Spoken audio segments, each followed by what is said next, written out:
Bismillahirrahmanirrahim. Assalamualaikum warahmatullahi wabarakatuh. Salam sang sejati. Firman Allah Subhanahu wa ta'ala, kami akan memperlihatkan kepada mereka tanda-tanda kekuasaan kami di segenap ufuk pada diri mereka sendiri, sehingga jelaslah bagi mereka bahwa Al-Quran itu adalah benar. Dan apakah Tuhanmu tidak cukup bagimu bahwa sesungguhnya Dia menyaksikan segala sesuatu? Tidak ada apapun di dunia ini yang melebihi diri kita sendiri. Jika kita tidak mengenal diri kita sendiri, bagaimana kita hendak tahu pada keadaan yang lain? Jadi, apa sebenarnya yang ada di dalam diri kita?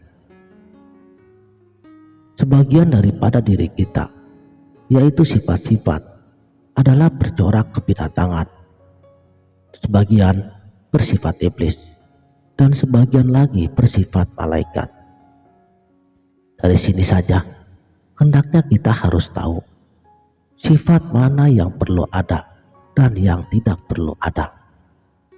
Jika kita tidak tahu, maka kita tidak akan pernah tahu di mana letaknya kebahagiaan hakiki yang sebenarnya. Seperti yang kita tahu bahwa kerja binatang ialah makan, tidur, dan berkelahi. Sedangkan kerja daripada sifat iblis dan syaitan, mereka itu sibuk hendak menyesatkan manusia, pandai menipu, dan berpura-pura baik. Dan untuk sifat malaikat, mereka sibuk dengan memikirkan dan memandang keindahan ilahi. Mereka terbebas daripada sifat-sifat kebinatangan dan sifat-sifat jahat lainnya. Dari ketiga jenis sifat-sifat ini, sifat mana yang lebih dominan pada diri kita? Pertanyaannya, kenapa kita dilengkapi dengan sifat-sifat kebinatangan tersebut? Apakah sifat-sifat kebinatangan itu akan menaklukkan kita, ataukah kita yang menakluki mereka? Dan dalam perjalanan spiritual kita kali ini kepada martabat yang lebih tinggi, kita akan menggunakan mereka sebagai senjatanya. Langkah pertama yang harus kita lakukan ialah kita harus memahami bahwa mengenal diri ialah mengenal bahwa diri kita itu terdiri daripada bentuk yang zahir seperti tubuh dan juga hal yang batin, yaitu ruh atau hati. Yang saya maksudkan dengan hati di sini bukanlah daging yang terletak di sebelah tubuh kita. Yang saya maksudkan dengan hati ialah pusatnya diri yang berkuasa menggunakan semua kekuatan yang ada pada diri kita hanya sebagai alat dan kaki tangannya saja. Dan pada hakikatnya, hati itu bukan termasuk ke dalam bidang alam nyata, tetapi ia termasuk ke dalam alam gaib. Ia datang ke alam nyata ini ibarat seorang pengembara yang sedang melewati negeri yang asing sebagai tujuan untuk berniaga, dan akhirnya akan kembali ke negeri asalnya. Inilah yang menjadi anak kunci untuk mengenal kepada Allah Subhanahu wa ta'ala. Tentang hakikat hati atau ruh ini dapat kita rasakan dengan memejamkan mata dan melupakan segala hal yang lain kecuali keberadaan diri kita sendiri apa adanya. Dengan cara seperti ini, kita akan dapat melihat tabiat atau keadaan diri yang tidak terbatas. Sedangkan ruh, ia adalah mutiara yang tidak bisa dibagi-bagi ataupun dipecah-pecahkan, karena ia termasuk ke dalam amal Rabbi. Sedangkan pengetahuan falsafah yang tepat mengenai ruh ini bukanlah permulaan yang harus ada dalam perjalanan agama, tetapi adalah hasil daripada disiplin diri yang berpegang teguh dalam jalannya, seperti tersebut di dalam Al-Quran pada surat Al-Ankabut ayat ke-69. Dan orang-orang yang berjihad untuk mencari keridhaan kami, maka benar-benar akan kami tunjukkan kepada mereka jalan-jalan kami. Dan sesungguhnya Allah benar-benar beserta dengan orang-orang yang berbuat baik. Untuk menjalankan perjuangan keruhanian ini sebagai upaya kita dalam pengenalan diri dan Tuhan, tubuh kita ini diibaratkan sebagai sebuah kerajaan, dan ruh itu ibaratnya seorang raja.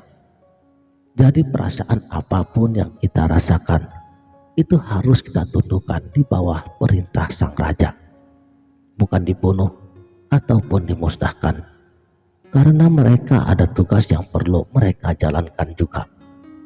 Tetapi jika perasaan dan marah menguasai akal kita, maka tentulah kesadaran roh akan hancur. Roh yang membiarkan kekuatan bawah menguasai kekuatan atas adalah ibaratnya seperti orang-orang yang menyerahkan malaikat kepada kekuasaan anjing, atau menyerahkan seorang muslim ke tangan orang yang zalim. Orang yang menumbuhkan dan memelihara sifat-sifat iblis atau sifat kebinatangan ataupun sifat malaikat akan menghasilkan ciri-ciri atau watak-watak yang sepadan dengannya. Dan semua sifat-sifat atau ciri-ciri ini akan nampak dengan bentuk-bentuk yang jelas di hari pengadilan. Orang yang selalu menuruti hawa nafsunya, ia akan nampak seperti seekor babi. Orang yang garang dan ganas, ia akan nampak seperti anjing dan serigala. Dan orang yang suci, ia akan nampak seperti malaikat. Tujuan disiplin akhlak ialah untuk membersihkan hati daripada karat-karat hawa nafsu dan juga amarah, sehingga ia menjadi seperti cermin yang bersih yang memantulkan cahaya Allah Subhanahu wa Ta'ala. Mungkin ada yang bertanya, jika seseorang itu telah dijadikan dengan mempunyai sifat-sifat kebinatangan, iblis dan juga malaikat, bagaimanakah hendaknya kita tahu kepada sifat-sifat malaikat itu adalah sifatnya yang hakiki, dan yang lain itu hanya sementara dan bukan disengaja? Jawabannya ialah mutiara atau inti sesuatu makhluk, ialah dalam sifat-sifat yang paling tinggi yang ada pada dirinya. Misalnya, keledai dan kuda adalah dua jenis binatang pembawa barang-barang. Tetapi kuda itu dianggap lebih tinggi derajatnya daripada keledai, karena kuda dapat digunakan untuk peperangan. Jika ia tidak boleh digunakan dalam peperangan, maka derajatnya akan turun kepada derajat binatang pembawa barang-barang. Begitu juga dengan manusia. Daya yang paling tinggi pada dirinya ialah ia bisa berpikir, yaitu dengan akalnya, bisa merasakan dengan rasa terdalamnya. Dengan pikiran itu, dia bisa memikirkan hal-hal ketuhanan. Jika daya pikirnya ini yang meliputi dirinya, maka bila ia mati, bercerai nyawa dari tubuhnya, ia akan meninggalkan di belakang semua kecenderungan pada hawa nafsu dan marahnya, dan layak duduk bersama dengan malaikat. Jika berkenaan dengan sifat-sifat kebinatangannya, maka manusia itu lebih rendah tarafnya daripada binatang. Tetapi akal menjadikan manusia itu lebih tinggi derajatnya, karena Al-Quran telah menerangkan, tidakkah kamu perhatikan, sesungguhnya Allah telah menundukkan untuk kepentinganmu apa yang ada di langit dan apa yang ada di bumi, dan menyempurnakan untukmu nikmatnya lahir dan batin.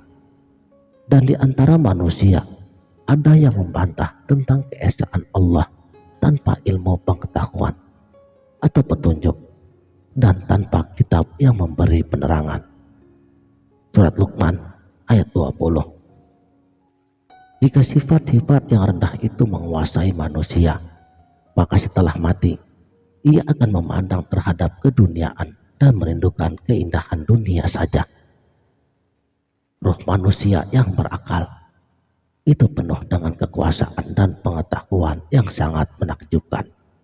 Dengan ruh yang berakal, manusia dapat menguasai segala cabang ilmu dan sains, dapat mengembara dari bumi ke langit, dapat memetakan langit dan mengukur jarak antara bintang-bintang yang ada.